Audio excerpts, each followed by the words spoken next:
오늘 또 우리가 서로 하나님의 말씀을 나눌 때에 생명의 은혜가 우리 모두 10년 가운데 차고 넘치시기를 축복합니다.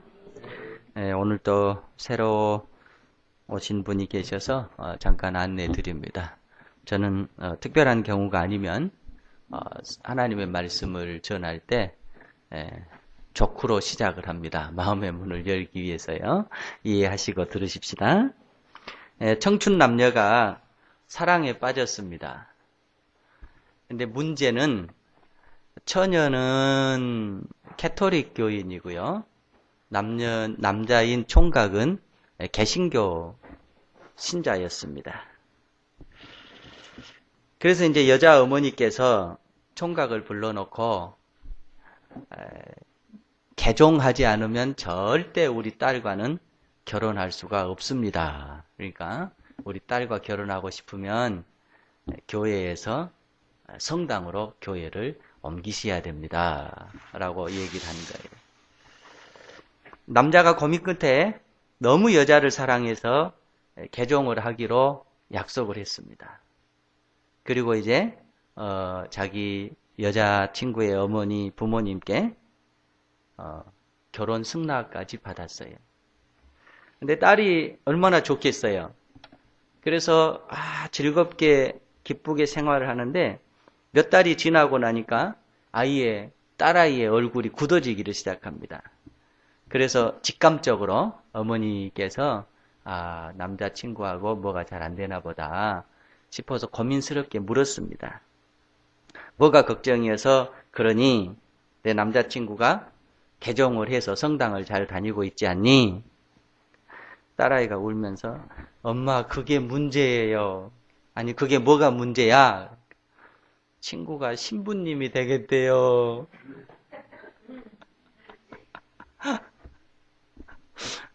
집사님 안 우세요? 자, 우리 5월 가정의 달입니다. 오늘 설교 제목은요. 5계명을 회복합시다입니다. 우리는 가정의 달, 5월을 가정의 달이라고 그러잖아요. 어린이 주일도 있고 어버이 주일도 있고 또 부부 주일도 있고 청년 주일도 있고 교사 주일도 있고 가정에 관련된 것은 5월 달에 다 이렇게 들어 있습니다. 우리가 가정의 달을 맞이하면 늘 가정에 대해서 강조를 합니다. 그러나 비단 5월달 뿐만이 아니라 1년 12달 어느 때든지 가정이 참 소중합니다.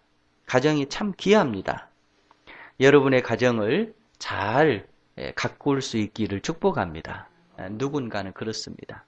가정은 화초와 같답니다. 신경을 쓰고 잘 가꾸면 아름답게 가꿔지는 것이고 또 그렇지 않으면 그렇지 않게 되는 겁니다. 우리 모두가 가정을 꾸리고 또 가정 속에 살아가는 구성원님들입니다. 가정이라고 하는 것이 어느 개인의 노력으로 되어지는 것이 아니고 모든 가족 구성원들이 함께 노력할 때 아름다운 가정들을 이룰 수가 있는 것일 겁니다. 부모님들은 부모님들로서 또 아내는 아내로서 남편은 남편으로서 자녀는 자녀로서 서로 우리 가정이 귀하다라고 생각하면서 애쓰고 수고할 때 아름다운 가정이 될 줄로 믿습니다. 오늘은 어버이 주일입니다. 사실 어버이 주일 하면 여러분들도 그런가 모르겠습니다만은 저는 굉장히 마음이 무겁습니다. 우리 부모님들이 살아계실 때 사실은 제가 효도를 하지를 못했습니다. 그리고 효도를 좀 해야 되겠다라고 속이 들고 나니까 이미 부모님들은 또 제 곁에 계시지를 않습니다. 더욱더 마음 아픈 것은 어머니 아버지 돌아가실 때 종신하실 때 2번 다 보지를 못했습니다.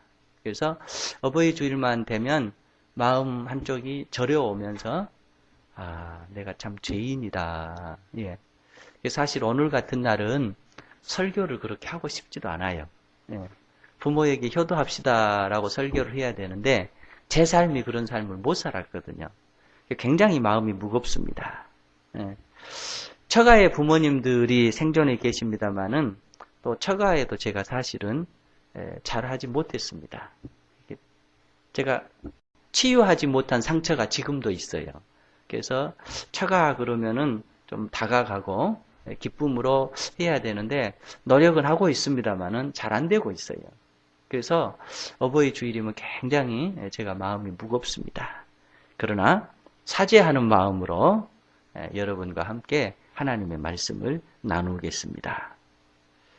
부모를 공경하라, 또 효도하라. 이것은 우리 인간 윤리의 기본입니다. 사람이라고 한다면 당연히 해야 될 기본 사람의 도리죠. 그러나 사람의 도리를 뛰어넘어서 하나님께서 그렇게 말씀하십니다.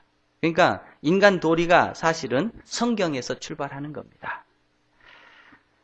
하나님은 말씀을 통해서 부모님을 공경하라고 말씀합니다. 그뿐만이 아니라 오늘 우리가 조금 이따 보겠습니다마는 계명으로 딱 못을 박아 놓고 있습니다. 10계명 중에 하나가 부모 공경입니다. 그러니까 여러분 우리가 잘 아시잖아요. 성경을 축소하고 축소하면 신구약으로 나눈다고 그러잖아요.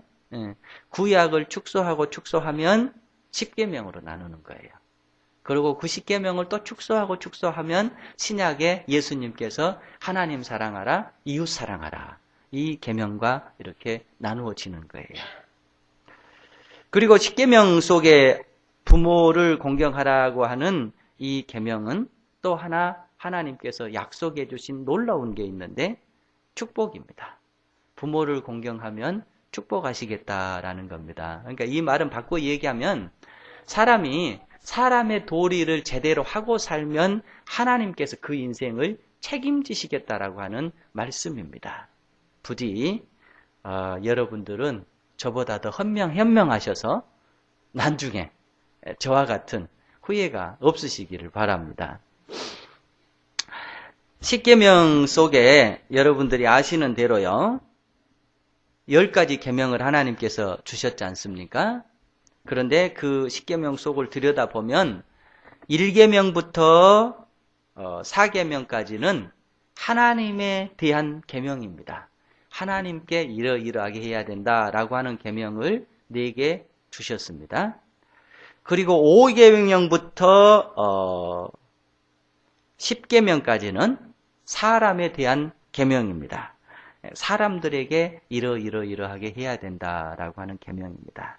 여러분 기회가 되니까요. 여러분 찬송가 제일 뒤에 한번 펴보십시다. 여기에 보면 10계명이 나와 있습니다.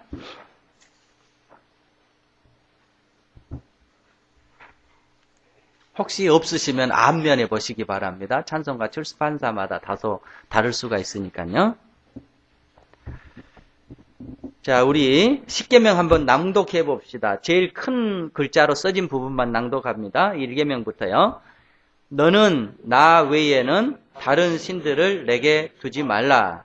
제2는 너를 위하여 새긴 우상을 만들지 말고 또 위로 하늘에 있는 것이나 아래로 땅에 있는 것이나 땅 아래 물속에 있는 것에 어떤 형상도 만들지 말며 그것들에게 절하지 말며 그것들을 섬기지 말라. 제3은 너는 내 하나님 여호와의 이름을 망령되게 부르지 말라. 제4는 안식일을 기억하여 거룩하게 지키라. 제5는 내 부모를 공경하라. 제6은 살인하지 말라. 제7은 간음하지 말라. 제8은 도적질하지 말라. 제9는 내 이웃을 위하여 거짓 증거하지 말라. 제10은 내 이웃의 집을 탐내지 말라. 이게 10계명입니다. 이게 구약을 축소해서 하나님께서 탁 하나님의 말씀의 핵심을 10계명 속에 뒀습니다.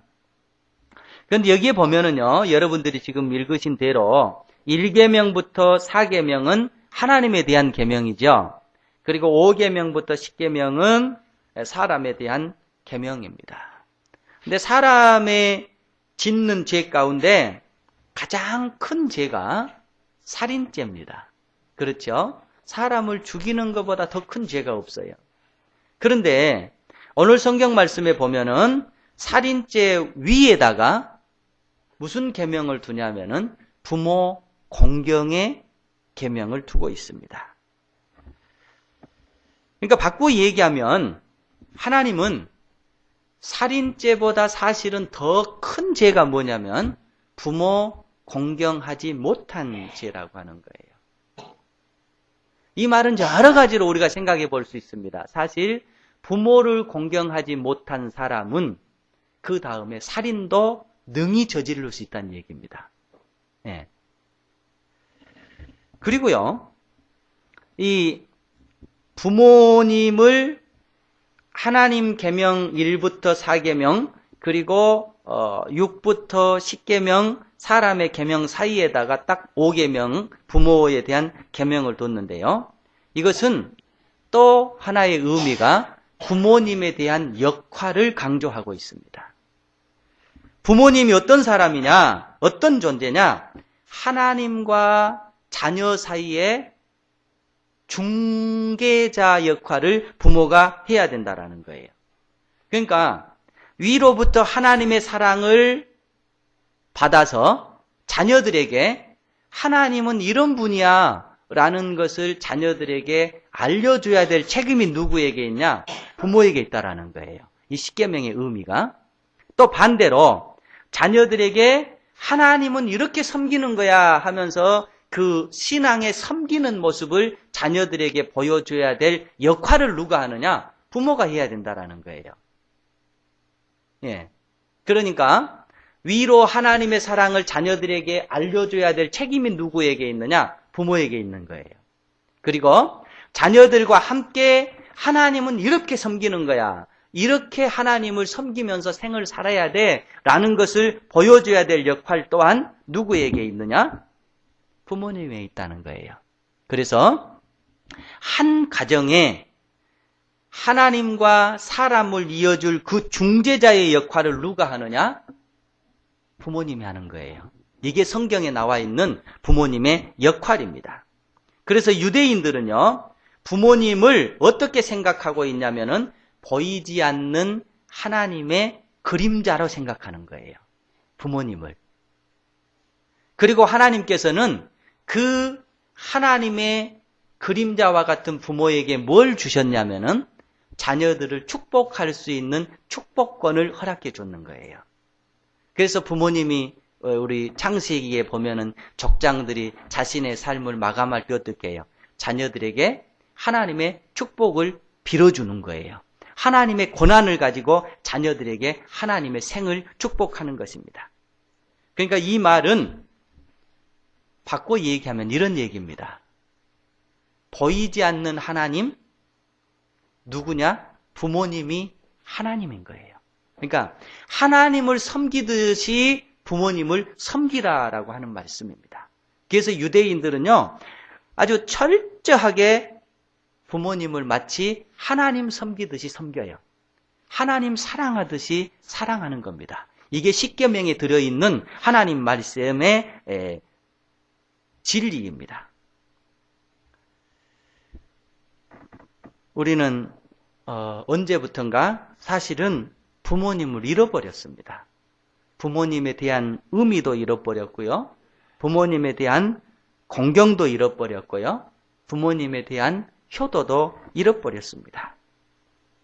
그런데 우리 교인들 가운데 제가 이렇게 듣다 보면 참 아름다운 얘기가 있습니다. 자신의 삶도 어려워요. 그런데 꼭 일정량을 떼어서 부모님들에게 매달 용돈 드리는 자녀들이 있다는 얘기를 제가 들었습니다. 참으로 아름다운 겁니다. 하나님께서 그 가정 위에 더 크신 축복을 내리시기를 바랍니다. 또 어떤 가정은 매일 아침마다 부모님께 전화로 문안 인사 드리는 자녀도 있다는 얘기를 제가 들었습니다. 참으로 아름다운 얘기입니다. 하나님이 그들 가정도 함께 하시기를 축복합니다. 또 어려운 살림에 부모님과 함께 생활하고 부모님을 함께 모시는 가정도 있다는 걸 제가 들었습니다. 아무쪼록 하나님께서 부모님을 잘 섬기는 여러분들 가정 위에 하나님의 축복이 함께 하시기를 바랍니다. 성경은 우리가 왜 부모님을 잃어버리게 되었는가? 그것은 말세의 징조라는 겁니다. 그러니까 우리가 부모님을 공경을 못해요. 옛날처럼. 부모님도 우리의 마음속에서 사실은 사라졌어요. 왜 이렇게 됐느냐? 그 현상이 왜 이러느냐? 말세의 징조라고 성경은 얘기합니다. 그러니까 타락해서 이렇게 됐다라는 거예요. 디모데후서 3장에 이렇게 말씀합니다. 너는 이것을 알라. 말세에 고통하는 때가 이르러 사람들이 자기를 사랑하며 돈을 사랑하며 자랑하며 교만하며 비방하며 부모를 거역하며 감사하지 아니하며 그러면서 쫙 사회상을 얘기하고 있어요. 말세에 이렇게 된다라는 거예요. 그러니까 말세의 징조라고 하는 거예요. 어떤 책에 보니까요. 우리가 왜 부모님을 공경하지 않게 됐는가? 성경과 똑같은 얘기를 하고 있어요. 타락한 문화 풍조라고 하는 겁니다. 그러니까 왜 우리가 부모를 공경하지 않느냐? 지금 문화가 그렇다라는 거예요. 그런데 그 문화는 무슨 문화냐? 타락된 문화라고 하는 것입니다. 여러분, 우리가 문화라고 하는 그 테두리를 사실은 벗어날 수 없습니다. 우리가 다 문화라고 하는 그 환경 속에서 살아갈 수밖에 없고 그 문화를 따라가면서 살 수밖에 없는 여건입니다. 그러나 우리 크리스찬들은 이 세상의 문화를 어떻게 봐야 될 거냐? 선택적으로 봐야 된다는 거예요. 그러니까 모든 문화가, 신식 문화가 다 좋은 것만 또 아니고요. 또 다 나쁜 것만 또 아니라는 거예요. 우리가 신앙의 눈을 가지고 우리 문화를 바라보면서 이것은 신앙에 합당한 문화다 라면 그 문화를 받아들이는 것이고 이게 합당치 않는 문화다 라고 한다면 그 문화를 거스릴 수 있는 신앙의 힘이 우리 속에 있어야 한다고 얘기를 하는 겁니다. 여러분, 우리가 그런 얘기를 많이 하지 않습니까? 조그만한 송사리도 살아있는 송사리는 조류를 거슬러 올라간답니다. 죽은 송사리는 떠내려가는 거죠. 그러니까 우리가 크리스찬으로서 하나님의 생명이 내 속에 살아있다라고 하는 것은 잘못된 문화는 거슬러 올라갈 수 있고 잘못된 문화는 저항할 수 있고 잘못된 문화는 배격할 수 있는 그런 삶이 우리에게 필요할 줄로 믿습니다. 여러분 아시잖아요. 유대인들은 예수님 오신 다음부터 거의 2000년 동안 정말로 그 어떤 민족보다도 많은 고난을 당한 민족입니다. 전 세계적으로 흩어져 버렸어요. 로마가 흩어버렸어요. 그러면서 그들은 각 지역에서 차별을 받고 어려움을 당하고 온갖 시련과 고통을 다 겪었습니다. 그러면서 정착해 사는 곳마다 유대인들이 자신들의 문화를 못 지키도록 핍박하고 언어도 못 쓰게 하고 마치 우리가 일제시대에 이름 못 쓰게 하고 우리 말 못 사용하게 한 것처럼 그런 거예요. 그 세월을 2000년 동안 유대인들이 고난을 당하면서 보냅니다. 그런데요, 이 유대인들이 그 2000년의 험한 역사를 당하면서도 유대인으로서 살아남을 수 있었다는 것은 뭐냐? 안식일 때문에 그런 거예요. 어떠한 경우가 있어도 유대인들은 안식일 날은 딱 유대인의 안식일로 모이는 거예요. 하나님 앞에 예배하는 거예요. 그런데 이 안식일 때문에 수많은 생명들이 죽었습니다. 수많은 유대인들이 희생을 당했어요. 그래서 유대인들을 안타깝게 생각하는 사람들이 그렇게 조언을 합니다. 아니, 그 생명이 귀한 거지. 안식일을 지키기 위해서 그 생명을 왜 그렇게 희생시키느냐. 안식일 좀 버리고 유대인들 살아남아라. 이렇게 얘기하는데요. 유대인들이 그렇게 얘기합니다. 우리가 안식일을 지키는 것이 아니라 안식일이 우리를 지켜주고 있습니다. 그래서 유대인들이 지금까지 살아남은 거예요. 유대인들은 지금도 안식일을 지키면서요, 내가 안식일을 지킨다 이렇게 생각하지를 않아요. 반대로 생각하는 거예요. 안식일이 나를 지켜준다라고 생각하는 겁니다. 그러니까 우리가 지금 주일날 예배를 드리고 있잖아요. 이 예배 정신도 사실은 바뀌어야 돼요. 우리가 주일을 지키는 게 아니에요. 주일이 우리를 지켜주는 거예요. 유대인들은 철저하게 신앙적으로 문화를 개척해 나가고 있고 신앙적으로 문화를 극복해 나가고 있는 겁니다. 그래서 유대인들이 하나님의 백성으로 지금까지 온 세상에 거룩한 영향력을 미치고 살아나가고 있습니다. 참으로 복잡한 문화 속에 우리는 살아나가고 있습니다. 여러분이나 저나 이 세상의 문화가 다 좋은 것만은 아니라고 하는 사실을 깨닫고 우리가 우리의 문화를 선택적으로 잘 받아들이면서 신앙적인 것은 받아들이되 신앙적이 아닌 것들은 배격하고 개선해 나갈 수 있는 은혜가 있기를 축복합니다. 속히 우리는 어린이 주일뿐만이 아니라 어버이 주일뿐만이 아니라 가정의 주일뿐만이 아니라 그것을 떠나서 잃어버린 우리 인간의 도덕을 회복해야 됩니다. 그리고 윤리도 회복해야 됩니다. 그리고 인간성도 회복해야 되고요.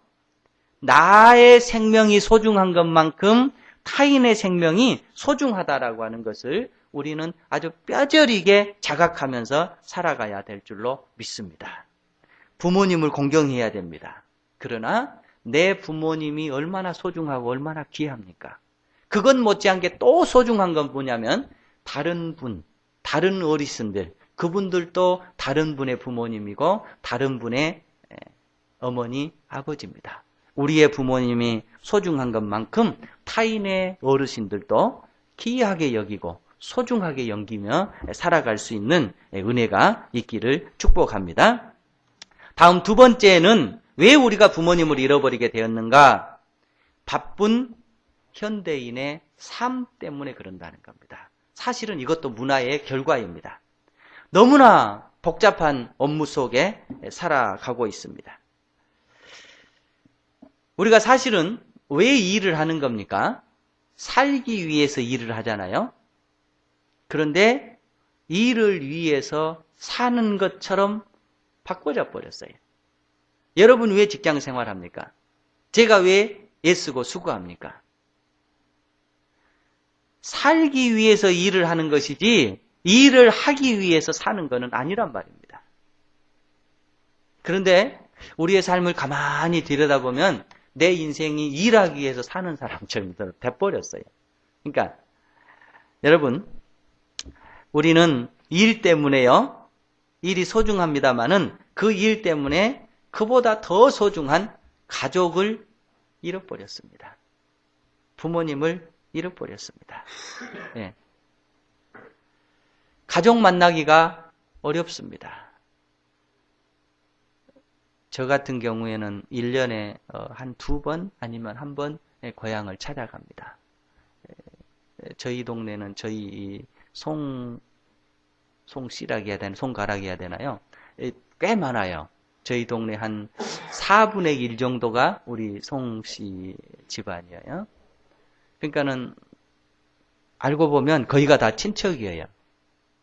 그런데 이제 우리 밑에 세대 조카들이 아주 많습니다. 그런데 보면 한 사람도 누가 누군지를 알 수가 없어요. 그러니까 사실 어디 가서 치고받고 싸운다고 해도 몰라요. 저 친구가 내 조카라는 사실을 모른단 말이에요. 가서 보면 인사는 해요. 그럼 넌 누구냐? 저도 누군지를 모르겠고요. 그런 모습들을 볼 때마다 이거는 아닌데 그러면서 제가 그럽니다. 야, 너 보면 꼭 챙겨서 나한테 인사해라. 그리고 얘기해라. 어디 가서 싸워도 모르겠다. 이렇게 웃고 맙니다. 모처럼 가족들이 만나면요. 여러분 어때요? 안부 묻고 나면은 할 얘기가 없어요. 잘 계셨어요? 요새 사업이 어때요? 요새 뭐하고 사세요? 네, 뭐 자녀들 잘 있나요? 한 5분 딱 대화하고 나면 그 다음에 할 얘기가 없는 거예요. 그러면은 아주 이제 난처해져요. 예. 이제 하다못해 술을 드시는 분은 술이라도 이렇게 자시면서 한 잔밖에 이렇게 되는데, 그럴 수도 없는 거고요. 또 그럴 형편도 아니고요. 할 얘기가 없어요.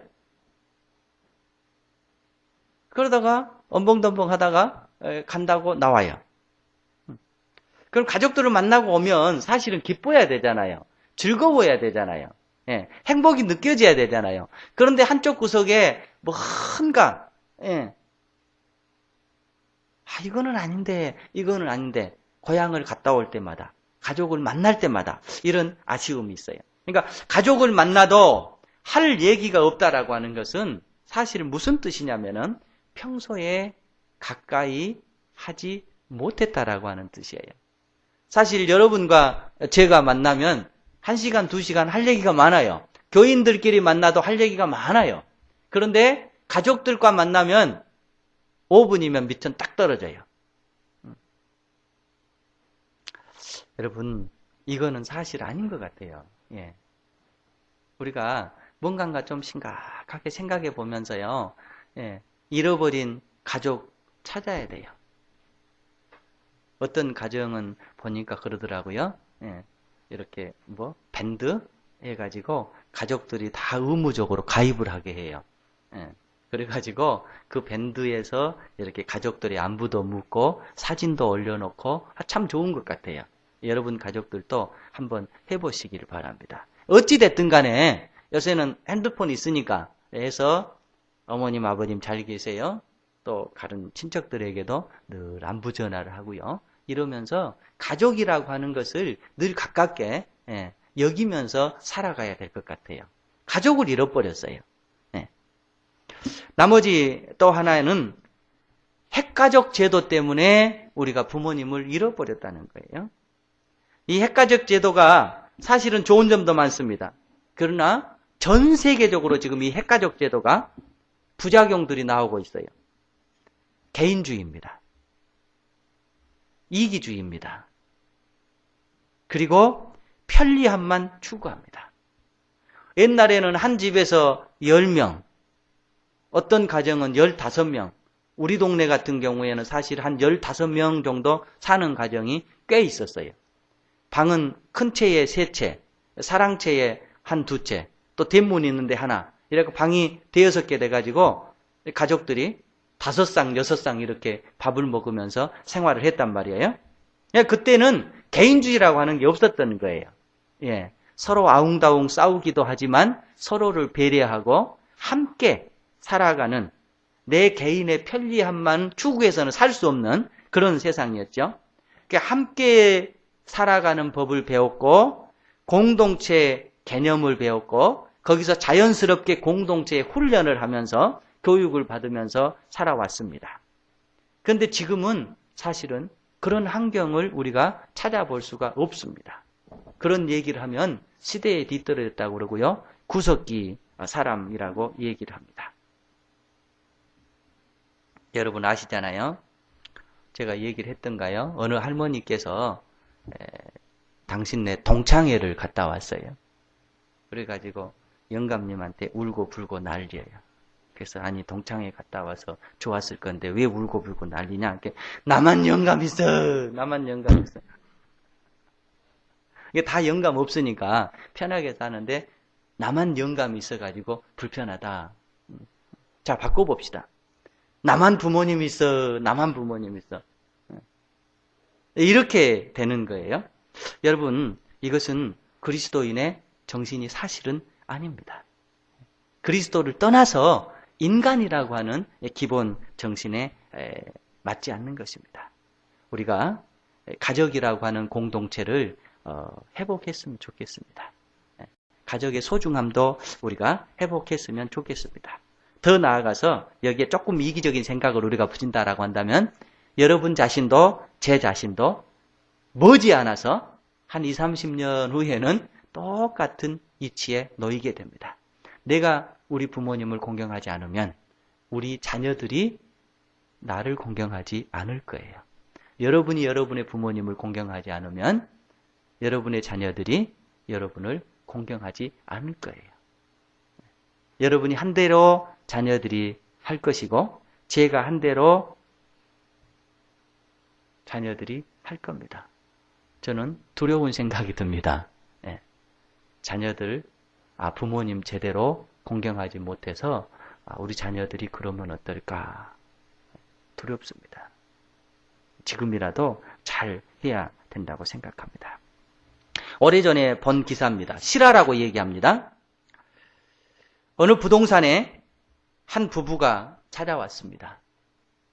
외모로 보기에 아주 성공한 사람처럼 보였고요. 예, 뭔가 있는 사람처럼 여겨졌습니다. 내가 와서 좋은 아파트를 보여달라고 했습니다.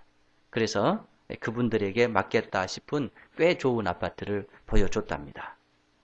근데 아파트를 삥 둘러보고 서로 마음에 든다면서 금방 와서 계약을 할 테니까 놔두라고 여기다가 짐 하나 넣고 갔다가 금방 돌아오겠다고 갔다 와서 계약을 하겠습니다. 라고 돌아갔습니다. 그런데 안 오는 거예요. 근데 이상한 생각이 들어서 얼른 거기를 가서 가방을 열어봤더니 치매 드신 어머님을 가방 속에다 담아서 두고 가버렸습니다. 예. 알고 봤더니 이 아들이 누구냐면은 의사였다고 합니다. 예. 신문에 난 기사를 제가 본 적이 있습니다. 의사면 뭐 하는 겁니까? 그죠? 그런데 우리가 사실은 네 나쁜 놈이다 라고 손가락질할 자신이 저는 없습니다. 우리가 그런 시대 속에 살아갑니다. 어버이날을 맞이해서 여러분 우리가 가족의 개념을 재정립할 수 있으면 참 좋겠습니다. 여러분의 가족을 회복하시기를 축복합니다. 여러분의 부모님을 회복할 수 있기를 축복합니다. 우리가 육적 가정이 굉장히 소중합니다. 그리고 사실 여러분들이 제가 기도할 때 느끼셨는지 모르겠습니다만은 저는 우리 교인이라는 말을 잘 안 씁니다. 일부러 안 씁니다. 가족이라는 말을 씁니다. 우리 가족들 밥상 위에 둘러앉았습니다. 우리 가족들 이곳에 함께 모였습니다. 저는 그런 생각을 갖고 있습니다. 그런 생각을 가지고 목회합니다. 집사님, 권사님, 장로님 떠나서 우리 가족으로 생각합니다. 저의 가족으로 생각합니다. 저는 이 연합이라고 하는 공동체를 그렇게 생각하면서 목회하고 있습니다. 여러분들도 교인을 교인으로 안 봤으면 좋겠어요. 연세가 드신 분이면 저의 부모님, 조금 무게면 저의 형님, 저의 어머님, 저의 남동생, 저의 여동생 해가지고 우리가 서로 육신의 피는 다르지만 사실은 다 믿음 안에서 보면 한 형제고 한 자매입니다.